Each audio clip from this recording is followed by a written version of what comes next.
Let's talk about branding and the psychology of color. In this week's episode, I am breaking down why it's so important not to just lead with your visual identity when it comes to your branding, but to back it up and truly focus on the strategy aspect of your brand. So that way, when you're selecting colors, you're considering that psychology and it is aligning with the emotions that you want to convey to help build a strategic and cohesive brand presence.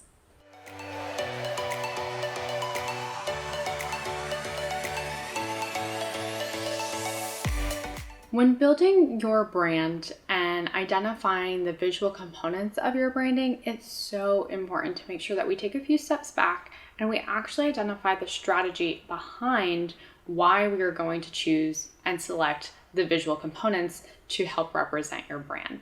And the way that we do that is really by identifying some key words and emotions that we want our brand to convey to help us further identify the visual components that we want to bring into life.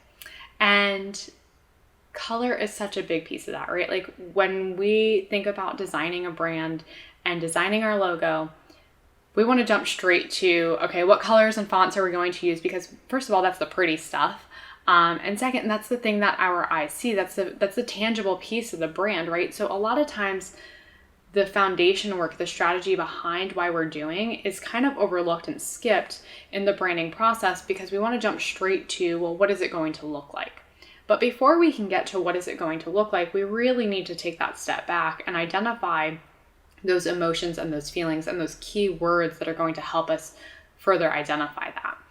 And the analogy that I really love to bring up, or the example that I like to use, is Apple. When someone thinks of Apple, they often think of clean, modern, sleek, futuristic, forward thinking. And if those were all the words that came to mind when I said Apple, it's not by coincidence, right? Like it was designed that way. They sat down and they were like, what do we want to be known for? What are the feelings and emotions that we want to create when a customer or client works with us or buys our products or uses our products? Easy to use. Like that's something that is very common when you think of Apple. Their products are just easy. There's a seamlessness that happens amongst all of the different devices that they have available. So easy to use, seamless, futuristic, forward thinking, like I said, modern, sleek, all of those things. And a lot of that can even describe Tesla because they are very technology driven, driving us into the future, no pun intended. But Apple's a really great example of that. But when you think of that and now try to convey it to color, what do you think of? And if you think of Apple, you think silver, white, black. There was a time where it was definitely pops of color here and there because that's the creative aspect that they were also showing, right? Apple does take on that creator brand archetype to so many, in so many senses. But when you think about black, white, and silver, for instance, means glamorous, high-tech, graceful, and sleek. So 2 of the words that I use to describe Apple are described here when talking about silver. And if you think about the outside of their beautiful showrooms, almost the entire facade is silver, and then you have a big white apple as their logo. And here's what white means. White means goodness, innocence, purity, fresh, easy, and clean. So I just said that easy to use is part of Apple, clean interface, all of those things. So silver and white definitely help describe the emotions that we want people to feel, or that Apple wants people to feel when they think of their brand. And then when you go to black, because they do have touches of black, it's not a lot, but they have black as, a staple. Protection, elegance, dramatic, classy, and formal. Now, while those were not words that I used to describe Apple, there is kind of an elegance to the Apple products and in the way that they portray themselves in their advertising and stuff, and with the fact that they're high tech. Dramatic for sure. In some of their ads, I definitely think dramatic. So see how the psychology of color is applied to the key words and emotions that Apple wants to convey for their brand messaging. That's not by accident, that's by design.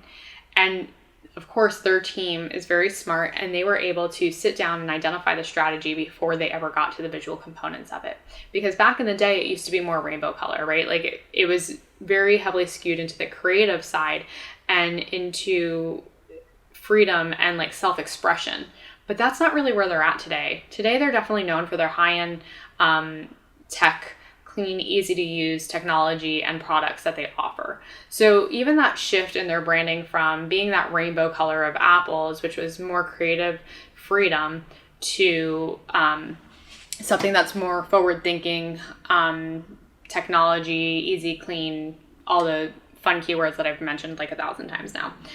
So when we think about the colors that we use, we need to really consider what those colors mean and the psychology behind them. It's so important to keep that in mind, because a lot of times I think we get so hung up on, well, I like this color, that's why I want to use it in my branding, especially as a personal brand.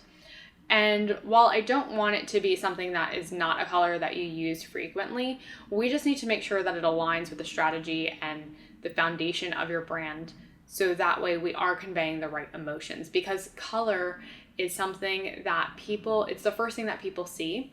And there is kind of this unconscious awareness to what that color means before we even can process it ourselves. And when people see red, they often think either romantic, passion, or stop, danger. So very two different, ways to go here. Like, hold on, this is bad, I need to stop, or very romantic and passionate. Yellow typically refers to like sun, energy, bright, cheerful, joy, energetic.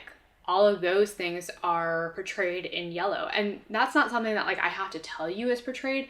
On a human level, you already know that. Like that's something that just kind of sparks that energy, that unconscious level of understanding.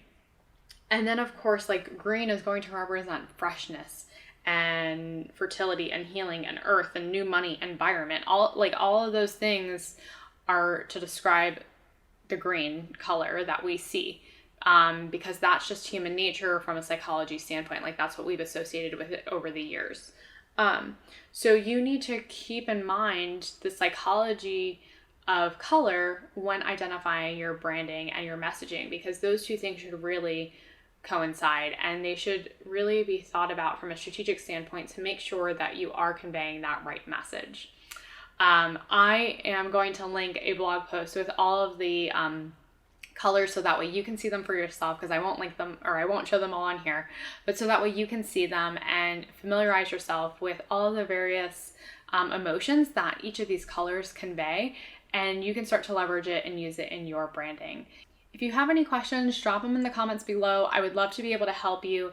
If this is something new that you didn't even consider when you were thinking about building your brand presence, let me know. I want to know, did you already know this, or is this something new that you hadn't considered? And if you found this helpful, make sure that you hit that like button, give me a thumbs up. And if you haven't already, make sure that you subscribe to this channel. I drop new YouTube content every single week right here. So I will see you next time.